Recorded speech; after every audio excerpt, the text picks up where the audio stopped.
আসসালামু আলাইকুম, স্বাগত জানাচ্ছি আইটিভি রাতের সংবাদে। আপনাদের সঙ্গে আছি আমি ফারিয়া শারমিন। বিগত 15 বছরে জোরপূর্বক গুমের ঘটনায় স্বৈরাচার শেখ হাসিনার সম্পৃক্ততা খুঁজে পেয়েছে গুম সংক্রান্ত কমিশন অফ ইনকোয়ারি। একই সঙ্গে মানবাধিকার লঙ্ঘনের দায়ে অভিযুক্ত করে র্যাব অ্যাকশন ব্যাটালিয়ন র্যাবের বিলুপ্তির সুপারিশ করেছে কমিশন। বিকেলে প্রধান উপদেষ্টা ডক্টর মোহাম্মদ ইউনূসের কাছে গুম সংক্রান্ত কমিশন তাদের প্রথম অন্তর্বর্তী প্রতিবেদন জমা দিয়েছে। বিস্তারিত বিল্লাল হোসেনের রিপোর্টে। স্বৈরাচার আওয়ামী লীগ শাসনামলে মত প্রকাশে বাধা, বিরোধী দল দমন সহ নানা কারণে আইনশৃঙ্খলা বাহিনীর হাতে আটকের পর গুম হওয়া ছিল স্বাভাবিক ঘটনা। গুমের পর এক যুগ পার হলেও অনেকে ফেরেননি পরিবারের কাছে। গেল 5 আগস্ট স্বৈরাচার হাসিনা পতনের পর গুম হওয়া ব্যক্তিদের কয়েকজন ফিরে আসলেও আলোচনায় আসে আয়নাঘরের নির্যাতনের বর্ণনা। এমন বাস্তবতায় 2010 সালের 1 জানুয়ারি থেকে 24 সালের 5 আগস্ট পর্যন্ত আইনশৃঙ্খলা বাহিনী সহ বিভিন্ন সংস্থার হাতে গুম হওয়া ব্যক্তিদের সন্ধান, তাদের শনাক্তকরণ নিয়ে অবসরপ্রাপ্ত বিচারপতি মইনুল ইসলাম চৌধুরীর নেতৃত্বে 5 সদস্যের গুম সংক্রান্ত কমিশন গঠন করে অন্তর্বর্তী সরকার। প্রায় 3 মাস পর শনিবার প্রধান উপদেষ্টার কাছে গুম সংক্রান্ত প্রথম অন্তর্বর্তী প্রতিবেদন জমা দেয় কমিশন। আনফ্লন্ডিং দ্য ট্রুথ শিরোনামে দেয়া রিপোর্টে কমিশনের সদস্যরা এ পর্যন্ত প্রাপ্ত 1676টি অভিযোগের মধ্যে 758 জনের অভিযোগ যাচাই বাছাই করে গুমের ঘটনায় নির্দেশদাতা হিসেবে স্বৈরাচার শেখ হাসিনার সম্পৃক্ততার প্রমাণ পেয়েছে বলে জানায় কমিশন। গুমের শিকার ব্যক্তিদের বিচার প্রক্রিয়া শুরু সহ র্যাব বিলুপ্তির সুপারিশ করা হয় প্রতিবেদনে।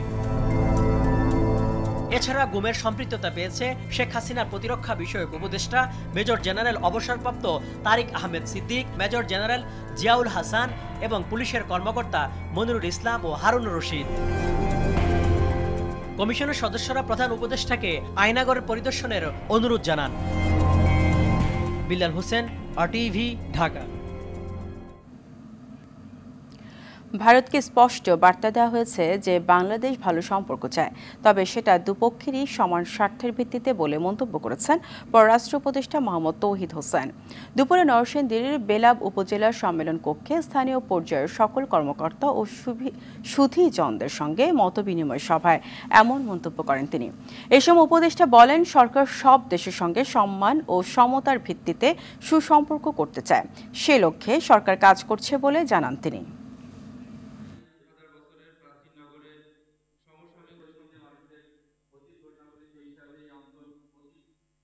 আমরা সব দেশের সাথে সুসম্পর্ক চাই, সমতার ভিত্তিতে, সম্মানের ভিত্তিতে, এবং আমরা এই লক্ষ্যে কাজ করে যাচ্ছি। অনেকে ভারতের সাথে সম্পর্ক নিয়ে প্রশ্ন তোলেন, যেহেতু এক ধরনের একটা অস্বস্তি এই সরকার পরিবর্তনের পরে ছিল। আমি আপনাদেরকে এটুকু বলতে চাই, আমাদের পক্ষ থেকে আমরা খুব স্পষ্ট বার্তা দিয়েছি যে আমরা ভালো সম্পর্ক চাই, দুই পক্ষের স্বার্থের ভিত্তিতে। গ্যাস সংকট কেটে গেলে সারের ঘাটতি থাকবে না বলে জানিয়েছেন শিল্প উপদেষ্টা আদিলুর রহমান খান। দুপুরে নরসিংদীর ঘোড়াশাল পলাশ ইউরিয়া সার কারখানা পরিদর্শন শেষে সাংবাদিকদের প্রশ্নের জবাবে তিনি কথা বলেন। তিনি বলেন, গত 15.5 বছরে গ্যাস কূপ খনন করা হয়নি, বাপেক্সকে বসিয়ে রাখা হয়েছিল। ভোলা থেকে গ্যাস উত্তোলনের পাশাপাশি সারের ঘাটতি মেটানোর চেষ্টা চলছে বলেও জানান শিল্প উপদেষ্টা।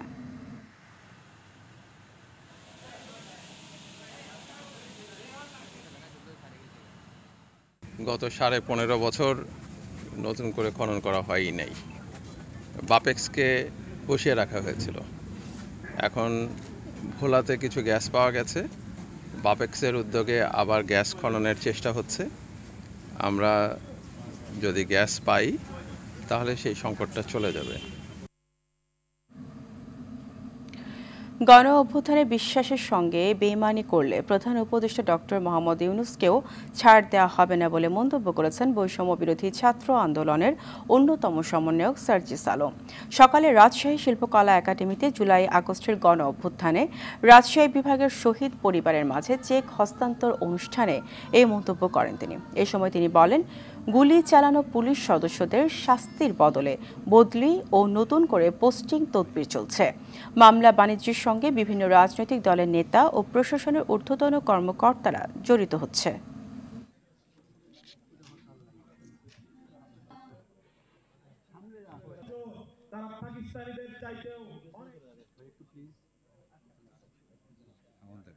যদি আমাদের মনে হয় যে কেউ আপনারা এই অভ্যুত্থানের স্পিরিটের সাথে বিশ্বাসঘাতকতা করছেন, even professor doctor Mohammad Yunus যদি হয়, আমরা তাকেও ছেড়ে কথা বলবো না। পুলিশের দায়িত্বপ্রাপ্ত অনেক অফিসার সেই মামলাগুলো নিচ্ছে না যে মামলায় তাদের পুলিশের বিভিন্ন সদস্যের নাম রয়েছে।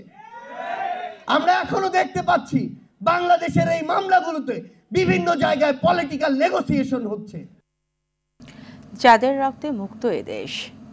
শহীদ বুদ্ধিজীবী দিবসে প্রথম প্রহরের সূর্য সন্তানদের স্মরণে মিরপুরের শহীদ বুদ্ধিজীবী স্মৃতিসৌধে শ্রদ্ধা জানিয়েছেন রাষ্ট্রপতি মোহাম্মদ শাহাবুদ্দিন এবং প্রধান উপদেষ্টা ডক্টর মোহাম্মদ ইউনূস। এ সময় আইন উপদেষ্টা আসিফ নজরুল বলেন, নতুন বাংলাদেশ গড়তে ২৪-এর তরুণদের আত্মত্যাগ বৃথা যেতে দেওয়া হবে না। শাকিবুর রহমানের রিপোর্টে থাকছে এর বিস্তারিত। তখনও পূব আকাশে উকি দেয়নি রক্তিম সূর্য। জাতির সূর্য সন্তান শহীদ বুদ্ধিজীবীদের স্মরণে প্রস্তুত মিরপুরের স্মৃতিসৌধ। ৭১-এর শহীদ বুদ্ধিজীবীদের প্রতি প্রথমে শ্রদ্ধা জানান রাষ্ট্রপতি মোহাম্মদ শাহাবুদ্দিন। পরে প্রধান উপদেষ্টা ডক্টর মোহাম্মদ ইউনূস শ্রদ্ধা জানান। উপস্থিত শহীদ বুদ্ধিজীবী পরিবারের সদস্য ও যুদ্ধাহত মুক্তিযোদ্ধাদের সঙ্গে কুশল বিনিময় করেন রাষ্ট্রপতি ও প্রধান উপদেষ্টা। শ্রদ্ধা নিবেদন শেষে প্রধান উপদেষ্টার প্রেস সচিব শফিকুল আলম জানান, শহীদ বুদ্ধিজীবীদের আদর্শ আত্মত্যাগ ধারণ করে অন্তর্বর্তী সরকার। জুলাই গণ আন্দোলন যে গণ অভ্যুত্থানের যারাই ছিলেন তারা পুরো শহীদ বুদ্ধিজীবীদের ড্রিম, তাদের আইডিয়ালস, দেশ গড়ার যে স্বপ্ন, আমরা পুরোপুরি এটা ধারণ করি। ২৪-এর তরুণদের আত্মত্যাগে নতুন বাংলাদেশ গড়ার প্রত্যয় জানান আইন উপদেষ্টা। বহু শহীদ বুদ্ধিজীবীর আত্মত্যাগের পর আমরা স্বপ্নের বাংলাদেশ গড়তে ব্যর্থ হয়েছিলাম, একদলীয় মানসিকতার জন্য, একটা দলের ব্যর্থতার জন্য। আজকে কোনোভাবেই যেন সেই ব্যর্থতার পুনরাবৃত্তি না হয়। আমাদের তরুণদের আত্মত্যাগের বিনিময়ে রাষ্ট্র গড়ার যে দ্বিতীয় সুযোগ আমরা পেয়েছি, সেই সুযোগ যেন আমরা কোনোভাবেই নস্যাৎ না করি। বাংলাদেশের স্বাধীনতা লালিত বিজয়ের ঠিক ২ দিন আগে বাংলাদেশকে বুদ্ধিভিত্তিকভাবে পঙ্গু করার উদ্দেশ্যেই হত্যা করা হয়েছিল শহীদ বুদ্ধিজীবীদের। শহীদ বুদ্ধিজীবীদের লালিত স্বপ্ন পূরণ করতে পারলে এবং একটি বৈষম্যহীন বাংলাদেশ গড়তে পারলেই তাদের স্বপ্ন পূরণ হবে। শাকিবুর রহমান, RTV, ঢাকা। বৈষম্যহীন, অন্তর্ভুক্তিমূলক এবং উদারতান্ত্রিক সমাজ নির্মাণে সবাইকে একসাথে কাজ করার আহ্বান জানিয়েছেন বিএনপির ভারপ্রাপ্ত চেয়ারম্যান তারেক রহমান। জনগণের রায়ে নির্বাচিত হলে বিএনপির সর্বোচ্চ চেষ্টা থাকবে প্রতিবন্ধী ব্যক্তিদের পাশে থাকার। বিকেলে রাজধানীর আগারগাঁয়ে প্রতিবন্ধী নাগরিক শ্রেণীর সাথে মতবিনিময়ে অংশ নিয়ে তিনি এসব কথা বলেন। রিপোর্ট করছেন জাহিদ রহমান। রাজধানীর আগারগাঁও LGRD মিলনায়তনে প্রতিবন্ধী নাগরিকদের সঙ্গে মত বিনিময়ে অংশ নেন বিএনপির ভারপ্রাপ্ত চেয়ারম্যান তারেক রহমান। পরিবারের অংশ, সমাজের অংশ। বিশেষ চাহিদা সম্পন্ন ব্যক্তিদের লড়াইকে সম্মান জানিয়ে তাদের পাশে থাকার কথা জানান তারেক রহমান। আপনাদেরকে প্রতিশ্রুতি দিতে চাই, আগামীর বাংলাদেশে শারীরিক সীমাবদ্ধতার কারণে যেন কাউকে বৈষম্যের শিকার না হতে হয়, পিছিয়ে না রাখে। প্রতিবন্ধী ব্যক্তিদের অধিকার এবং সুযোগ নিশ্চিত করতে বিএনপি পদক্ষেপ নেবে বলে জানান ভারপ্রাপ্ত চেয়ারম্যান।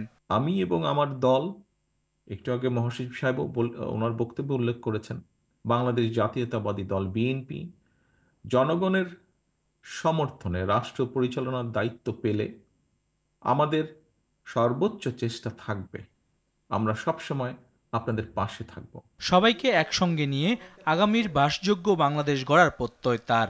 আমরা সবাই মিলে একটি গণতান্ত্রিক বাংলাদেশ গড়ে তুলি, যার ভিত্তি হবে বৈষম্যহীন, অন্তর্ভুক্তিমূলক এবং উদারতান্ত্রিক সমাজ নির্মাণ। প্রতিবন্ধী ব্যক্তিদের সহযাত্রী হিসেবে পাশে থেকে সমস্যা সমাধানে বিএনপি ভূমিকা রাখবে বলে জানান মির্জা ফখরুল ইসলাম আলমগীর।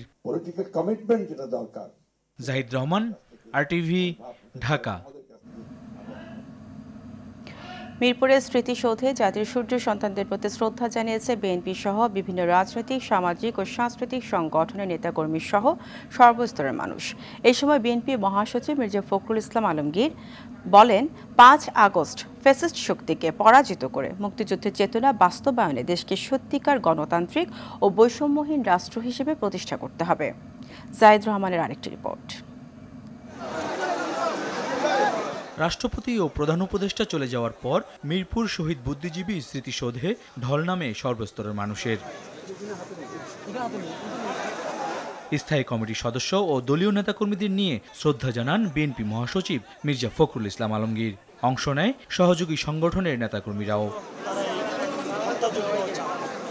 পরে বিএনপি মহাসচিব বলেন, ১৯৭১ সালে ১৪ ডিসেম্বর জাতি তার বরেণ্য ব্যক্তিদের হারিয়েছে। তাদের আত্মত্যাগকে সম্মান জানাতে বৈষম্যহীন রাষ্ট্র গড়তে চায় বিএনপি। ৫ই আগস্ট, জুলাই আগস্টের ছাত্র গণঅভ্যুত্থানের মধ্যে দিয়ে ফ্যাসিস্ট শক্তিকে পরাজিত করে নতুন সুযোগ সৃষ্টি করেছে, সেই সুযোগকে সম্পূর্ণ ব্যবহার করে আমরা বাংলাদেশে একটি সত্যিকার অর্থেই গণতান্ত্রিক রাষ্ট্র, একটি আধুনিক রাষ্ট্র, একটি বৈষম্যহীন রাষ্ট্র আমরা প্রতিষ্ঠা করতে চাই। সেই ছিল আজকে আমাদের সাথে। শ্রদ্ধা নিবেদনে অংশ নেয় অন্যান্য রাজনৈতিক, সামাজিক ও সাংস্কৃতিক সংগঠন সহ সর্বস্তরের মানুষ। শ্রদ্ধা জানাতে আসছি আমার শহীদদের। তাদেরকে ভোলা সম্ভব না, তাদের শ্রদ্ধা জানাতে আমরা এখানে এসেছি। দেশের সার্বিক শান্তি কামনা করছি, সকলের জন্য মঙ্গল হয়। যারা হত্যাকারী ছিলেন তাদেরকে বিচারের আওতায় আনতে হবে। যার যার অবস্থান থেকে আমাদের দায়িত্ব ঠিকমতো পালন করা, এবং আমরা ছাত্র জনতার গণ অভ্যুত্থান এটিকে আমরা আমাদের মুক্তিযুদ্ধের যে চূড়ান্ত আত্মত্যাগ তার ধারাবাহিকতা মনে করি। ৭১-এ বিজয়ের দ্বার প্রান্তে জাতিকে মেধাশূন্য করতে যে নির্মম হত্যাযজ্ঞ চালিয়েছে সেই আত্মত্যাগ যেন বৃথা না যায়, এমন প্রত্যাশা রাজনৈতিক ব্যক্তিত্ব আর সাংস্কৃতিক কর্মীদের। জাহিদ রহমান, RTV, ঢাকা। আধিপত্যবাদীদের নীল নকশার আলোকেই বুদ্ধিজীবী হত্যাকাণ্ড সংঘটিত হয়েছিল মন্তব্য করে স্বাধীনতার ৫৩ বছর পরও বুদ্ধিজীবী হত্যাকারীরা কেন অস্পষ্ট সে প্রশ্ন তুলল জামায়াত ইসলামী।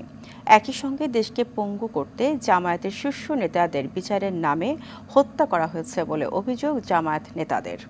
অরণ্য গফুরের রিপোর্ট। শহীদ বুদ্ধিজীবী দিবস উপলক্ষে জাতীয় প্রেসক্লাব অডিটোরিয়ামে আলোচনা সভার আয়োজন করে ঢাকা মহানগর দক্ষিণ জামায়াত। নিজেদের সংকীর্ণ স্বার্থে স্বাধীনতা যুদ্ধে ভারত সহায়তা করলেও তারা কখনো বাংলাদেশের বিশ্বস্ত বন্ধুর পরিচয় দিতে পারেনি বলে মন্তব্য করেন জামায়াতে ইসলামীর সেক্রেটারি জেনারেল। সদ্য স্বাধীন দেশে জহির রায়হান কেন গুমের শিকার হন প্রশ্ন তোলেন তিনি। মুক্তিযোদ্ধারা লাল সবুজের পতাকা নিয়ে বিজয়ের স্লোগান দিয়ে তারা ঢাকার অভিমুখে যাত্রা শুরু করেছে। পাকিস্তানি সৈন্যরা অস্ত্র জমা দিয়ে পলায়ন করছে, ঢাকার দিকে ফিরেছে, ক্যান্টনমেন্টের দিকে গিয়েছে। নিজের জীবন যেখানে তাদের রক্ষা করতে পারছে না, তারা আত্মসমর্পণ করে অলরেডি সিদ্ধান্ত হয়ে গেছে। তারা একটা দেশ, একটা জাতির জন্য আর কি ক্ষতি করতে পারে, এটা একটা বিশ্লেষণের বিষয়। জহির রায়হান সারা দেশে, গ্রামে, নগরে রাজনীতির সমীকরণের ভাজে ভাজে যেসব তথ্য খোঁজার জন্য তিনি অনুসন্ধানী একটা ইনফরমেটিভ রিপোর্টিং করার জন্য চেষ্টা করেছিলেন, ডকুমেন্টারি সহ তাকে যদি জীবিত পাওয়া যেত তাহলে বুদ্ধিজীবী হত্যার আসল ইতিহাস এই জাতি জানতে পারত। শেখ হাসিনাকে ক্ষমতায় টিকিয়ে রেখে বাংলাদেশকে প্রকৃত স্বাধীনতা থেকে আধিপত্যবাদী ভারত বঞ্চিত রেখেছিল বলে মন্তব্য করেন মহানগর দক্ষিণ জামায়াতের আমির। যারা দেশকে ভালোবাসেন, দেশের উন্নয়ন অগ্রগতির জন্য যারা জীবন দিতে প্রস্তুত ছিলেন, এই ধরনের ব্যক্তিদেরকে, দেশপ্রেমিক বুদ্ধিজীবীদেরকে, রাজনৈতিক নেতৃত্বকে বেছে বেছে হত্যা করে বাংলাদেশকে রাজনীতি শূন্য করার চক্রান্ত করেছিল ওই আধিপত্যবাদীদের দোসর শেখ হাসিনা। এদিকে ঢাকা সাংবাদিক ইউনিয়নের আলোচনা সভায় দেশ বিরোধী শক্তির মুখোশ উন্মোচনে স্বাধীন ও দায়িত্বশীল সাংবাদিকতার আহ্বান জানান সাংবাদিক নেতারা। অরণ্য গফুর, RTV, ঢাকা। পরাজয় নিশ্চিত জেনেই বিজয়ের মহেন্দ্রক্ষণে বাঙালি জাতিকে মেধাশূন্য করতে বেছে বেছে বুদ্ধিজীবীদের হত্যা করে পাকিস্তানি হানাদার বাহিনী এবং তাদের এই দেশীয় দোসররা। বাংলাদেশ স্বাধীন হলেও এ দেশ যেন মাথা তুলে ঘুরে দাঁড়াতে না পারে, তাই এমন পৈশাচিক পরিকল্পনা পাকিস্তানের। স্বাধীনতা বিরোধীদের হেরে যাওয়ার ক্ষোভ আর হতাশা থেকে নারকীয় নির্মম নির্যাতনের ক্ষতচিহ্ন স্পষ্ট বুদ্ধিজীবীদের হত্যার ছবিতে। মাইদুর রহমান রুবেল জানাচ্ছেন এরই বিস্তারিত। পাকিস্তানি স্বৈরশাসকের নিপীড়নের বিরুদ্ধে বাঙালিকে ঐক্যবদ্ধ আন্দোলনে প্রেরণা সঞ্চার করেছিলেন রাজনীতিকদের মতো বুদ্ধিজীবীরাও। রাজনৈতিক আন্দোলন সংগ্রামের পাশাপাশি বুদ্ধিজীবীদের বৌদ্ধিক প্রেরণায় শানিত হতে থাকে বাঙালির স্বাধীনতার স্বপ্ন। বুদ্ধিজীবীরাই বাঙালির জাতীয়তাবাদী চেতনায় সমাজকে উদ্বুদ্ধ করেছেন সবচেয়ে বেশি। মুক্তির নেশায় ক্ষিপ্র বাঙালির সাথে 9 মাস যুদ্ধ চালিয়ে নাস্তানাবুদ পাকিস্তানি হানাদাররা যখন বুঝতে পারে জয়ের আর সম্ভাবনা নেই, তখন বুদ্ধিজীবী হত্যার নারকীয় ছক আঁকেন শত্রুরা। চূড়ান্ত বিজয়ের প্রাক্কালে 14 ডিসেম্বর পাকিস্তানি হানাদার বাহিনী এবং তাদের এদেশীয় দোসর রাজাকার আল বদর আল শামস বাহিনী বাঙালি জাতির শ্রেষ্ঠ সন্তান হাজারেরও বেশি বরেণ্য শিক্ষাবিদ, গবেষক, প্রকৌশলী, সাংবাদিক, চিকিৎসক, শিল্পী, কবি, দার্শনিক, বৈজ্ঞানিক ও সাহিত্যিককে রাতের অন্ধকারে চোখ বেঁধে বাড়ি থেকে ধরে নিয়ে যায়। বুদ্ধিজীবীদের বাঁচিয়ে রাখলে দেশদ্রোহীদের দেশের মাটিতে টিকে থাকা দুষ্কর হবে, সেই আশঙ্কায় ঠান্ডা মাথায় সুপরিকল্পিতভাবে হত্যা করা হয় তাদের। বিজয়ের মাত্র 2 দিন আগে 14 ডিসেম্বর রাতে পূর্ব পাকিস্তানের গভর্নরের সামরিক উপদেষ্টা রাও ফরমান আলীর নেতৃত্বে একদল বিকৃত মস্তিষ্কের সামরিক কর্মকর্তারা পৃথিবীর ইতিহাসের জঘন্যতম নারকীয় হত্যাকাণ্ড ঘটায়, যাদের সহযোগিতা করে এদেশে ঘাপটি মেরে থাকা তাদের দোসররা। বুদ্ধিজীবীদের বাড়ি থেকে জোরপূর্বক তুলে নিয়ে যাওয়ার পর যেভাবে হত্যা করে তা দেখলে যে কারো পিলে চমকে যাবে। দেশ স্বাধীন হওয়ার পর ঢাকার মিরপুর ও রায়ের বাজার সহ দেশের বিভিন্ন স্থানে পাওয়া গেল তাদের দলিত গলিত লাশ। কোনোটি ছিল জবাই করা, চোখ মুখ বাঁধা অজস্র লাশের কোনোটি শনাক্ত সম্ভব হলেও অসংখ্য লাশ শনাক্ত করা সম্ভবই হয়নি। মাইদুর রহমান রুবেল, আরটিভি, ঢাকা। অভিবাসী প্রত্যর্পণ প্রক্রিয়ায় যথাযথ সহযোগিতা না করায় ভারতকে অসহযোগী দেশ হিসেবে ঘোষণা করেছে যুক্তরাষ্ট্র। মার্কিন অভিবাসন ও শুল্ক প্রয়োগ সংস্থার অভিযোগ, ভারত সাক্ষাৎকার গ্রহণ, সময় মতো ভ্রমণ নথি ইস্যু সহ নির্ধারিত ফ্লাইটে তাদের নাগরিকদের ফেরত নিতে প্রয়োজনীয় সহযোগিতা প্রদানে ব্যর্থ হয়েছে। যুক্তরাষ্ট্রের অসহযোগী দেশের তালিকায় আরও আছে Bhutan, Cuba, Iran, Pakistan, Russia ও ভেনেজুয়েলা। এই তালিকায় সর্বশেষ সংযোজন ভারত। যুক্তরাষ্ট্র 14,50,000 অবৈধ অভিবাসীকে বিতাড়িত করার পরিকল্পনা নিয়েছে। এর মধ্যে 18,000 অভিবাসী ভারতের নাগরিক। সাম্প্রতিক বছরগুলোতে প্রায় 90,000 ভারতীয়কে যুক্তরাষ্ট্রে অবৈধভাবে প্রবেশের চেষ্টাকালে আটক করা হয়েছে বলে জানিয়েছে মার্কিন গণমাধ্যম। অভিশংসনের কয়েক ঘণ্টা পর আনুষ্ঠানিকভাবে বরখাস্ত হলেন দক্ষিণ কোরিয়ার president Yoon Suk Yeol. BBC জানায়, স্থানীয় সময় শনিবার সন্ধ্যায় তার বরখাস্তের আদেশ জারি হয়। পাশাপাশি দেশটির প্রধান সাংবিধানিক ক্ষমতা অন্তর্বর্তীকালীন নেতা প্রধানমন্ত্রী হান ডাক-সুর কাছে হস্তান্তর করা হয়। সামরিক আইন জারির কারণে শনিবার আইন প্রণেতাদের 300 জনের মধ্যে 204 জনই প্রেসিডেন্টের অভিশংসনের পক্ষে ভোট দেন। তবে রাষ্ট্রপ্রধান হিসেবে তার ক্ষমতা কেড়ে নেওয়া সত্ত্বেও সাংবিধানিক আদালত তার রাজনৈতিক ভাগ্য নির্ধারণ না করা পর্যন্ত প্রেসিডেন্ট পদে বহাল থাকবেন ইয়ুন। তবে এই সময় শুধুই নিয়মতান্ত্রিক দায়িত্ব পালন করবেন তিনি। দেশটির এই আদালত আগামী 6 মাসের মধ্যে ইয়ুনকে অপসারণের বিষয়ে সিদ্ধান্ত নেবে। রাতের সংবাদ এই পর্যন্তই। মধ্যরাতের সংবাদ রাত 1টায় দেখার আমন্ত্রণ রইল। ধন্যবাদ সবাইকে।